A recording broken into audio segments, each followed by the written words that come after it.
Yeah!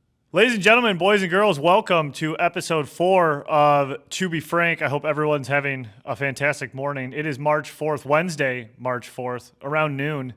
Appreciate you guys being here. It's been a good week. A lot of things happening transactionally in Detroit sports. Trade deadlines coming up for the Red Wings. Lions making some moves. Free agency right around the corner for NFL. So a lot going on, lots to talk about. We're nearing, we're into March, nearing April. But before we get into all that, I just kind of want to talk a little bit about what I got going on, how my morning was, how my day's been. Today's like the foggiest day in the world. I was driving into work around 8 a.m. and just the fog is just out of control. What's up with the fog? Is it fires in Canada? I feel like it's been the foggiest end of winter I've ever seen. Like, I mentioned the fog for the Champagne Showcase, saving the ice because the sun could not get to the ice. And today the fog was so bad, I felt like I couldn't see 8 feet in front of me. And just had kind of like one of those doozies of a start to the day driving in. So I always got to go down a side street to get to the freeway to, get on the freeway. So on the side street, you can park on one side of the road. And one of my biggest pet peeves driving ever is that I feel like the person driving on the side of the road where the cars are parked, if there's a car coming the other direction, should get behind the parked car. It is not the duty of the car on the side with no parked cars to wait for you to squeeze around the parked car. And sometimes you can get fucked in that situation. If there's like 3-4 cars, you just got to wait it out. But it should never come down to a chicken run to see who will stop first when there's a parked car on the side of the road. I hope I'm explaining this clearly enough, because this is my everyday pet peeve that I deal with, like driving down the residential streets to get to the freeway. I cannot stand when people hit the gas and then we're doing a fucking geometry class to see which car can fit between the car and the curb. So it's like 3 cars lined up if it's timed horribly. And I've had times where I've had to go up on the curb to avoid a car coming at me. So I had a situation like that this morning, and it absolutely drives me nuts. And rule of thumb, even if it sucks, even if you got to wait a minute, if you're on the side of the parked cars, go behind the parked car. It's just the safest way to do it, and it just makes sense. And it's just a courtesy. And wave to that person who goes behind the parked car as you pass them. Show them the hand. Show them the decency that they thought about you not having to do that chicken run in between the parked car and the curb. Drives me fucking insane. Absolutely drives me insane. And then I'm doing fucking chicken runs on residential roads, and then I'm almost to the office, and I get a phone call, and it's someone. We got clients, we got people, it's whatever. It's someone. And, it's like 8:20, 8:30 in the morning. Granted, it's not the ass crack of dawn, but it's still pre-9. Unprompted call. I answer it. It's a mystery number, which I can't believe I even picked it up because you get so many telemarketers. And, I'm like, hello? And they're like, oh, wow, Frank, you sound so tired. And it's just like, I don't know. That is not, even if I do, I don't know. Don't mention that. Let's not talk about that. Maybe I am tired. Maybe I'm tired as shit because I have a newborn baby and we're up every 5 minutes and I'm doing chicken runs on residential streets to get here in the morning. And it's before 9 o'clock. So yeah, I'm tired as shit. What's up? Then they take it a step further. I try to play it off, laugh it, be kind about it. And then they take a step further and start to imitate my voice. They tell me how I sound. Frank, you sound like this. Oh, hello. Yeah, I know. You said I sounded tired. That does sound like me tired. Is there a reason you called me, or was it just to see if I was tired and then to make me feel like shit about it? So, anyways, that's me bitching. I've kind of had a little bit of like, I want to kill everyone this week, which is no different than how I normally feel. I'm sure you guys have been there before. So everything's all good. Middle of the week, To Be Frank, episode 4. Appreciate you guys listening to me rant a little bit. Just had a little bit of a frustrating week, and I'm getting some stuff off my chest. So I'm bitching about people calling me and people driving their car at me. But let's handle some business. Let's handle some quick business up front. I want to give a shout out to Jason Benetti. Jason Benetti, the Detroit Tigers play-by-play announcer. He's been awesome, fan favorite since he got here. He just got the NBC Sunday Night Baseball role. I feel like all Jason Benetti does is work. Does that guy take any time off between college basketball, college football, the Tigers, and now Sunday Night Baseball? Jason Benetti has to know so much about sports. He's got to be an absolute encyclopedia. Jason Benetti, just a fantastic story. Chicago native. And he has been an absolute gem since he showed up in Detroit. And we love him. Did not know he's only 42 years old, young guy. And, he's one of the best stories in sports TV. And so if you don't know this, Jason Benetti was born 10 weeks premature with cerebral palsy. And growing up, he had to overcome a limp and a drifting eye. But he ended up graduating from Syracuse, which is obviously one of the top journalism schools in the world. And then I did not know this. He has a law degree from Wake Forest. And now he is where he is. He's at the pantheon of baseball TV commentary with NBC taking over Sunday Night Baseball, which is very exciting. And I thought this was going to affect, his daily duties with the Detroit Tigers, but it's not. The guy's a workaholic. The only thing it's going to affect, he's going to miss all Detroit Tigers Sunday games, which, good for him. You're doing Sunday Night Baseball. But it's pretty cool. He, with Sunday Night Baseball, is going to be alongside, I just had it here. He's going to be alongside a pretty good crew here. He'll be with Joey Votto, Clayton Kershaw, and Anthony Rizzo. And then Bob Costas is going to be hosting it. So congrats to Jason Benetti. Very proud of you. Great dude, great announcer. I'm assuming a fun guy to be around. I've never been around him, but in the booth, he seems pretty fun. And then in that vein, Detroit Sports Network, which sounds like it's something that already existed, but it didn't. We've had Fox Sports Detroit. We've had FanDuel Sports Network. Those are going kaput. And it looks like the Tigers, Red Wings, the Illiches, they're creating their own regional sports network. So this just launched. Illich Sports and Entertainment made the announcement Monday. This is off of ESPN. Detroit Sportsnet will carry Tigers games this year and Red Wings games next season on cable, satellite, and via in-market streaming. Last month, the Tigers announced their local television broadcast would be produced and distributed by Major League Baseball this season, along with Red Wings games. Red Wings games are expected to be carried on Red Wings games are expected to be carried on Sports Detroit through the end of the season. I don't think that's read correctly. Professional sports teams that have their games on networks have been prepping for other options. So it's just kind of a mess. I don't even really make a lot of sense of this article, but it sounds like the Illiches are going to have their own network. I'm curious if the Pistons are going to be on it, but FanDuel's dead. FanDuel has always been hot garbage. I'm curious what brand of hot garbage Detroit Sportsnet will be. I've heard, people are talking like, are you fed up? Are you going to buy it? Yeah, of course I'm going to buy it. I'm going to buy it so I can watch every single game. That's just what it is. Just tell me what to do. It's shitty. I mean, the streaming, everything has gotten out of control. I'm curious if there's actual fans out there, who watch game in and game out who aren't going to do this. I think the FanDuel Sports Network app is kind of trash. I don't really have a ton of faith in this Detroit sports net, but this is what we got. So interesting development. Curious to see how it turns out again. Don't have a lot of faith in it. So the biggest news of the week is David Montgomery going to the Houston Texans. But before we get into that, I do have to let you guys know that this episode of To Be Frank, episode 4, is brought to you by Jets Pizza.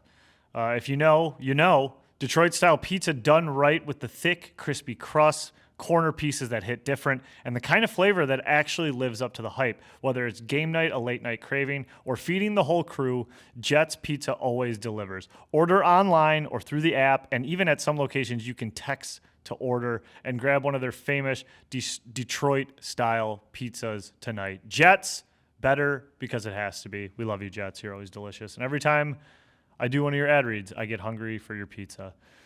But biggest news, like I said, David Montgomery heads to the Houston Texans for a 4th rounder, a 7th rounder, and Juice Scruggs, offensive lineman for the Houston Texans last year and the last few years. So look, as soon as this news hit, I stormed out of my house and I did a video just basically yelling, crying, screaming that we got rid of David Montgomery. And I loved him as a player. I thought he was very much culturally a great fit in Detroit. I thought he was an awesome running back, and I thought he was completely underutilized last year.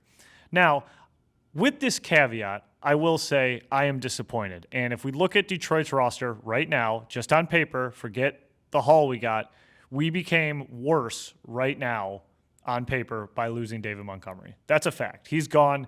He's in Houston. The roster is now worse. We don't really have a backup running back. I have no idea if Craig Reynolds is still on the roster. Sion Vaki, I don't even know what position he plays. I think he was an awful pick. I don't think we're going to utilize him whatsoever. No one expects him to fill the backup role. So we became a worse team. Now, the haul we got for a 29-year-old backup running back in David Montgomery is great. People were expecting us to get a 5th rounder for him. We ended up getting a 4th rounder, which is better, a 7th rounder, and then a project of an offensive lineman to add depth in Juice Scruggs. So the haul was great. Now, there are 2 ways to look at this. Did David Montgomery want out of Detroit? Everything about this deal, all the smoke and all the fire around it, feels like he did. The only reason you would think he did not want out of Detroit is him replying to the rumor and the tweet, the rumors of the tweets going around. So someone tweeted out, David Montgomery wants out of Detroit. They're expected to get a 5th round pick for him. David Montgomery replies to that tweet, damn, did Demo tell you that? Which would infer that he is not spreading those rumors. That's not true. But then this deal comes through, and you have Holmes on the other side of the media saying, we'd love to keep David Montgomery, but you can't keep a player here who doesn't want to be here. Essentially, I'm paraphrasing. In reality, it probably was the case that David Montgomery wanted out of Detroit. And if that's the case, he couldn't agree to the timeshare or whatever his role was going to be, then yeah, it was a great haul and a great move to get draft picks for him and another player for him. Now, we're never going to know the full story of who agreed to what or what the inside baseball was about how he ended up in Houston. But if he did want to stay here and his only request was to be utilized more and the Lions said no, then yeah, I think this sucks. I think this blows because I thought David Montgomery was completely underutilized last year, averaging about 9 carries a game, which was his career low. And I understand that Jahmyr Gibbs is a complete superstar. He is the guy. He's the dude. He's the starter.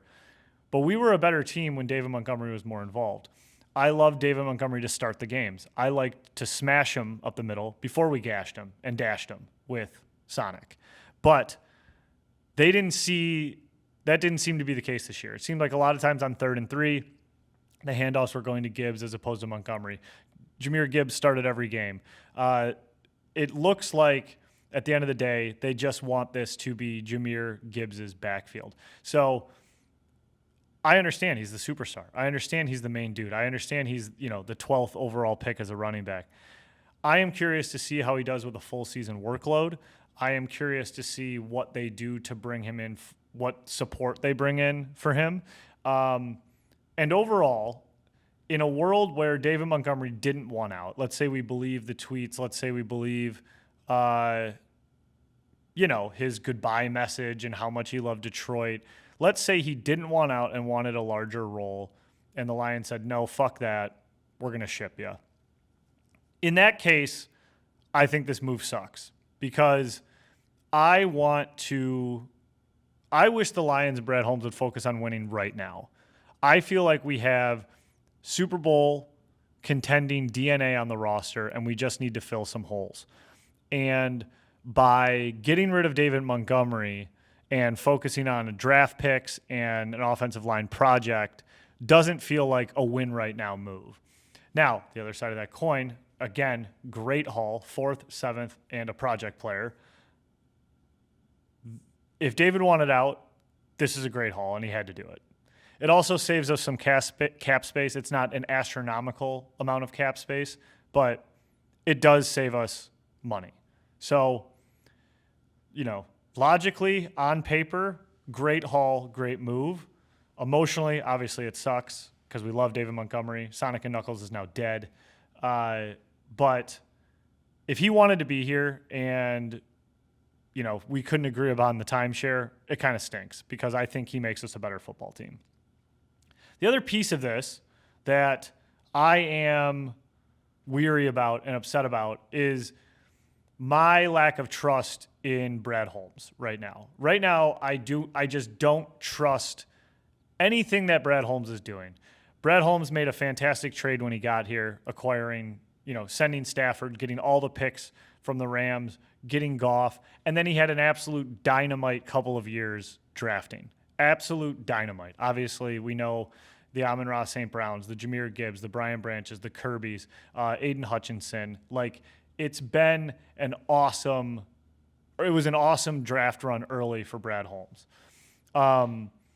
Since then, it feels like a lot of moves have not been made and the draft picks have not come through. And we've overspent on some things. Isaac Tesla, he had a great close of the year. Was he worth 3 third-round picks? I don't know. Probably not in that position. I guess we'll find out more this year. The Vaki pick, the Manu pick. There are just the last draft picks, Terrion Arnold, Ennis Rakestraw, they have not panned out. And that is where I don't get too excited about acquiring more draft picks because I have lost faith in what Brad Holmes is doing and what he's building. Because if we look at his last couple of drafts, they really have not been home run hitters. I mean, Tyleik Williams, he wasn't an immediate impact. Tate Ratledge, probably the highlight from last year's draft in the second round. Isaac Tesla, we just talked about. Miles Frazier didn't really pan out. Ahmed Hassan, the Egyptian, I don't even know if he's still on the roster. And then the year before, like I said, Terrion Arnold, Ennis Rakestraw, Manu, Vaki. I mean, the 2024 draft is like an abomination. Mahogany's the best pick in the 6th round, and he started to fall off. Obviously the year before is what we talked about: Gibbs, Campbell, Laporta, Branch, and then Hutchinson, Jamo, Kirby. So it started off strong. It's become weak over the years in the drafts, and a lot of the moves he's made have been head scratchers. And then on top of that, there's reports coming out that Brad Holmes is not going to make a big splash in free agency. And this is the year, we want to look at Max Crosby. We want to look at making big splashes. We want to improve the offensive line. We need to improve the secondary. And I just don't understand why in the NFL and why with Brad Holmes with what we have is not going to make a big splash. Now, whether those reports are true or bullshit or not, I believe them. I believe we're not going to make a big splash because Brad Holmes has never made a big splash. He says he likes to do it through the draft. But when the draft picks aren't panning out and you're sending away picks for luxury players like Tesla, I lose faith. So when we trade a bona fide player like David Montgomery, who makes our roster good right now, which helps us contend right now, for future picks and project players, I don't have a lot of faith in Brad Holmes because he hasn't really proven it through free agency, and lately his drafts have not been great. So I don't have a lot of faith in the Detroit Lions offseason and Brad Holmes right now. I feel like right now we are like building the Pittsburgh Steelers. I feel like we're building a team that will teeter on the edge of the wild card, maybe win a few divisions, but we're not a Super Bowl contending team. I feel like we have a wild card roster for the next like 3 years, and we're just kind of building this like playoff streak team right now, as opposed to the expectations we had years ago, a couple of years ago, going into this season, last season, which is the Super Bowl. So that's why I'm a little frustrated. And now you see teams like the Eagles who, Howie takes swings, signs players. We don't seem to do that. And it drives me nuts. And now we're seeing reports that Max Crosby, the Bears are the favorite to land him. With Micah Parsons going to Green Bay, them taking a big swing, obviously he got hurt, didn't pan out too much. And now the Bears winning the division, and if they go out and get Max Crosby, Lions fans will blow their heads off. Max Crosby has said out loud he wants to be a Detroit Lion. This guy would be an ultimate fan favorite. He'd be the downriver king of Detroit, Eastern Michigan grad. Shout out Eagles. If this guy went to the Bears, he would sack Goff no less than 42 times a year. And I think it would be the ultimate downfall of Brad Holmes.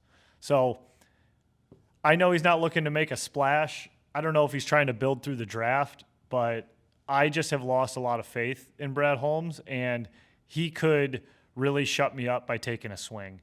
And I just don't get why we're so big swing averse. It's the NFL. Things happen fast. You go from a 15-2 team to not making the playoffs in 1 year. It is not the NHL. It is not the MLB where you do these slow burn rebuilds. It turns around fast and your windows are small. So why the hell would Brad Holmes not take a swing at someone like Max Crosby who wants to fucking be here? I am of the camp of let's trade every fucking draft pick we have right now to get players who are proven to help us win right now. Look at the Los Angeles Rams. They sold the farm, got rid of every draft pick. No first-round draft pick for, 2-3 years, it felt like. They win a Super Bowl. They get their Super Bowl, which is all I'm asking for is one fucking Super Bowl. Just one. Sell the farm for one. Sell your soul for one Super Bowl.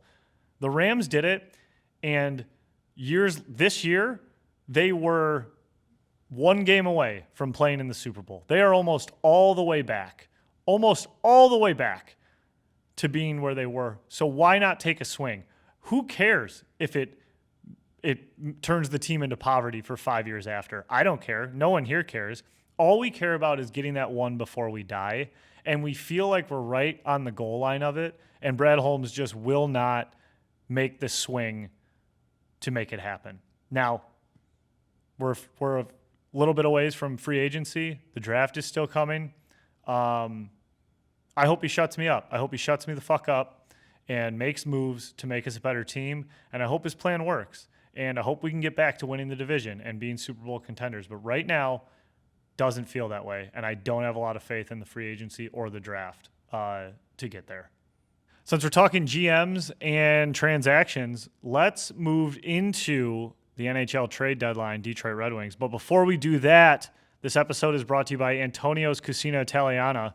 If you're looking for authentic Italian food done right, Antonio's has been a local favorite for years. Handmade pastas, incredible sauces, classic Italian dishes, and the kind of atmosphere that makes you want to stay a while. So whether it's date night, family night, whatever you got going on, go visit Antonio's. They have locations all over, Livonia, Canton, Farmington Hills, and then their flagship location in Dearborn. So, guys, I've been going to Antonio's since I was a kid. Family owned. Everything's made with love. Get a steak and cheese calzone. It's fucking awesome. Their pizzas are great. Their soups are great. Their bread, everything. I love Antonio's.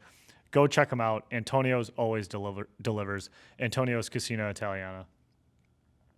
All right, guys. So trade deadline, Detroit Red Wings. Most important trade deadline of Steve Yzerman's career. I say that with full confidence. I mean, definitely with the Red Wings, and his Red Wings tenure is going to be much more remembered and impactful than his Lightning one. We all know that. So Friday, 3 p.m. It's Wednesday at 12:30. It's absolutely a buyer's market in the NHL right now. The Eastern Conference is an absolute clusterfuck. 14 points separate the top and bottom teams. One bad week could deem a team toast. So I'm so curious to see what Yzerman will do. I'd be pretty shocked if he stood idly by. I'd be pretty upset if he stood idly by. It feels like we're a couple pieces away from just punching a hole into the playoffs this year. We've used a lot of our draft picks. There's a lot of young guys in the system. It's time to spend this capital on the right guy to get us into these playoffs and even make a run. The East is wide open. Anybody can beat anybody, especially in a 7-game series, especially in the NHL. You got to make a run. You got to make a push here. Now, I just did a whole rant about Brad Holmes, how I don't trust him, this and that, blah, blah, blah. And some people might say like, oh, well, why are you so patient with Yzerman and you're not patient with Brad Holmes? Well, it's number one, Steve Yzerman has earned a lot more grace than Brad Holmes in my eyes, just from everything he's done as a player, person, all that stuff. But even if you throw that aside, people always say, if his last name wasn't Yzerman, he'd be out of here, yada, yada. He, from the beginning, has always said he's going to build it through the draft and he's going to do it slow. And the difference with doing that in the NHL versus the NFL is they're two completely different leagues. The NFL is an elevator league that you can go from first to worst in a season and vice versa. The NHL doesn't really work that way. It takes time, you build it slow, and then you do it through long contracts. NHL players last longer than NFL players. Injuries are less prevalent. It's a different type of league. The NFL, you can turn it around in a year, and then you got to strike when the iron's hot within 3 years. At least that's my opinion on it. With the NHL, as Yzerman did, he had to bleed out a lot of bad contracts, a lot of bad deals, and then you can get these young guys while you're bleeding out those contracts to build a roster that's a perennial contender year in and year out. It's a different league. They operate different, but now we are in the time where Yzerman's young guys are up. The players are here. We have the assets and the cap space to acquire a guy to get us over the edge, and it's time to do it. It's absolutely time to do it. Any one of the young guys is going to sting to get rid of. The draft picks at this point, who cares? Get rid of them. Send them away. We have a young farm system. We have a young team. Who is going to be this missing piece? Now, looking at availability for the trade deadline, it looks like offense has a little more to offer than defense. Now, I think we need both. I think we could get a top 6 forward, even a center, which would be amazing for the Wings. And then we could use some defensive help. But the defensive help seems a little less prevalent than what's out there on offense. And the big names out there, Trocheck. Trocheck for the Rangers is got to be the most lucrative name out there. Strong two-way center, just won a gold with USA, 32 years old, $5 million salary. I think he signed for a couple more years. What do we got on Trocheck? He signed through, 2028-29 season. They're ready to move him. He's already talked to his family about moving.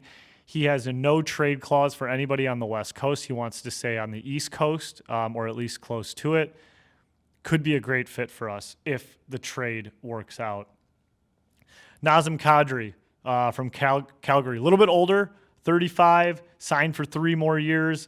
I think, he's playoff tested. He's a little more of a vet. I don't really see this being Yzerman's guy, but he's a top name. He's a big name out there that could help us, especially if the price is right.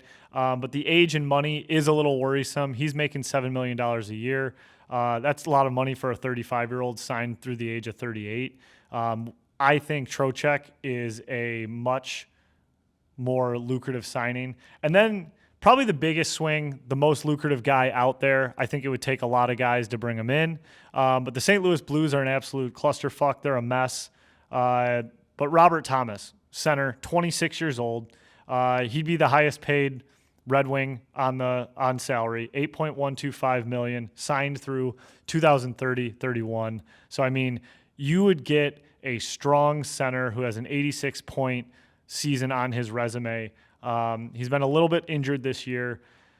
So this would take a haul. to get this guy from St. Louis, but I think this would be the number one guy to go get if we're going after a center. He's automatically your top line center, your second line center behind Larkin, whatever the politics play out to that. But Robert Thomas would be an absolute dynamite signing for Yzerman. On the defensive side, a little more of depth guys. I think we'd be looking at Tyler Myers from Vancouver. I feel like has been in the news in and out for Detroit quite a bit.